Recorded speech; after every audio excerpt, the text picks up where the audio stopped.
Ecnotalks, vem ouvir, vem pensar, a economia está no ar, é só olhar. Ecnotalks, simples de entender, com as regras certas tu vais aprender.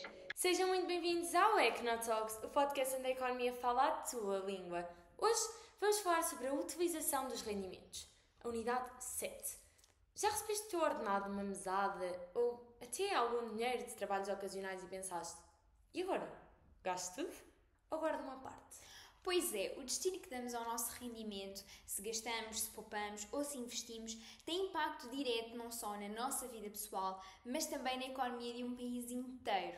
Neste episódio vamos explorar poupança, formação de capital, investimento, financiamento, crédito e mercado de títulos. Ou seja, muitas coisas, mas no fundo o caminho que o dinheiro percorre desde o bolso de cada pessoa até às engrenagens do sistema económico. Vamos começar pela poupança. A poupança é parte do rendimento que não é consumida. É o que sobra depois de se pagar despesas como alimentação, transporte, renda, lazer. Mas poupar não significa apenas guardar dinheiro debaixo do colchão. Existem várias formas de aplicação da poupança. Podemos utilizar depósitos a prazo, certificados de aforro, seguros de capitalização, fundos de investimento ou até guardar uma conta à ordem pode ser considerado uma poupança, mas com uma menor rentabilidade. Por exemplo, recebes 1000 euros, gastas 800 em despesas e lazer, os outros 200 euros que sobram podem ser aplicados em depósitos, certificados, fundos ou até outros investimentos financeiros. Isso não só protege o teu futuro, como também alimenta o sistema financeiro. A poupança está diretamente ligada à formação de capital, ou seja, transformar a poupança em investimento que cria riqueza futura. Aqui podemos detalhar como a formação bruta de capital fixo, ou seja, investimento em bens de capital duradouros, como máquinas, edifícios ou infraestruturas, a variação de existências, ou seja, produtos produzidos mas que ainda não são vendidos, que também contam como capital. Temos o investimento, aplicação de recursos com expectativa de rendimento futuro, que pode ser investimento real, como por exemplo físico, em máquinas, em infraestruturas, ou investimento financeiro, em ações, obrigações, fundos. É fundamental perceber que o investimento financeiro não é só colocar o dinheiro num banco. Pode ser em ações, obrigações ou fundos de investimento, tal como a Juliana disse, que depois alimentam o financiamento das despesas e do Estado. Assim, o investimento tem várias funções na economia. Entre elas, aumentar a capacidade produtiva, criar empregos, estimular a inovação e melhorar a competitividade. Por isso é que governos e bancos centrais monitorizam tanto as taxas de investimento. São o motor direto do crescimento económico. Esses investimentos podem ser internos, realizados dentro do próprio país, externos, realizados por capital estrangeiro, público, feito pelo Estado, privado, feito pelas empresas ou famílias, reais, como por exemplo máquinas e infraestruturas, ou financeiro, por exemplo ações, obrigações e fundos. Exatamente. Aqui também podemos falar da capacidade versus a necessidade de financiamento. Muito importante. Se as famílias ou empresas poupam mais do que aquilo que investem, têm capacidade de financiamento. No entanto, se investem mais do que aquilo que poupam, têm necessidade de financiamento. Mas aqui, o investir não é necessário, pode ser só o gastar. Se as empresas gastam mais do que aquilo que poupam, não conseguem investir em si próprias. Sendo se calhar isto até é a forma mais fácil das pessoas perceberem. Exatamente. Falamos então da fórmula da taxa de juros. A taxa de juros é assim, o juro a dividir pelo capital vezes 100. Esta mostra o custo ou o rendimento do dinheiro emprestado ou investido.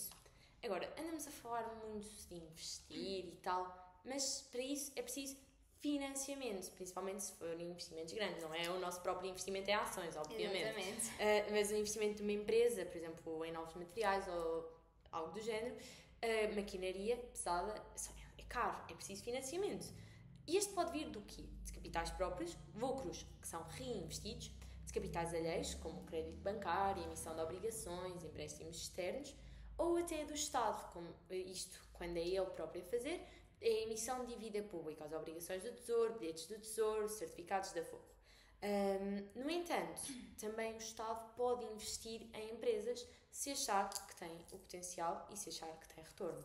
Temos de ter também muita atenção às taxas de juros. Estas podem ser passivas, quando o banco paga a quem deposita dinheiro, ativas, quando o banco cobra nos empréstimos. Temos também o Euribor, é a taxa de referência na Europa, e o spread, que é a margem de lucro do banco sobre a Euribor. Desta forma, o financiamento liga diretamente a poupança à realização do investimento na economia. Assim, o crédito é uma forma de financiamento onde alguém recebe dinheiro com a promessa de devolução acrescida de juros. Os elementos do crédito são o montante, o prazo e a taxa de juros. E vamos falar agora um bocadinho dos diferentes tipos de crédito. Então, quanto ao objetivo, podemos estar a falar de crédito ao consumo, por exemplo, nas famílias, ou então de crédito à produção, no caso das empresas. Quanto à duração, temos curto, médio e longo prazo. Quanto à natureza do beneficiário, temos o particular ou o público. E quanto à origem, o interno ou o externo. Por exemplo, uma família pede um crédito à habitação. Isto é a longo prazo e é particular e interno, porque é delas. Uma empresa pede financiamento para comprar máquinas. Isto já é médio prazo e é particular, porque é das empresas, e pode ser tanto interno como externo. Podem se autofinanciar ou podem pedir um empréstimo. O Estado emite dívida a longo prazo, é público, porque é feito pelo Estado, e tanto pode ser interno ou externo. O mercado de títulos permite também aplicar a poupança em ativos financeiros, canalizando recursos para o investimento. Assim, vão finalmente perceber agora o que é que são estas coisas das obrigações, os títulos de dívida, Exatamente. que nós tanto estivemos a falar. Decoraram o que é utilizado. E isso vai fazer com que seja mais fácil perceberem o que são. Isso é muito importante. As ações é uma participação direta no capital das empresas. Já as obrigações privadas são empréstimos das empresas. As empresas emitem as obrigações. Por exemplo, temos as obrigações dos clubes de futebol. No entanto, também temos os títulos de dívida pública, que é a emissão por parte do Estado. Aqui podem ser bilhetes do Tesouro, que são a curto prazo, as obrigações do Tesouro, que são a médio ou a longo prazo, e os certificados de aforro para pequenos aforradores, talvez o mais comum. São aqueles que, por exemplo, se perguntarem aos vossos avós, devem ter. Por fim, temos o fundo de investimentos, que permitem aplicar em vários ativos ao mesmo tempo, diversificando o risco.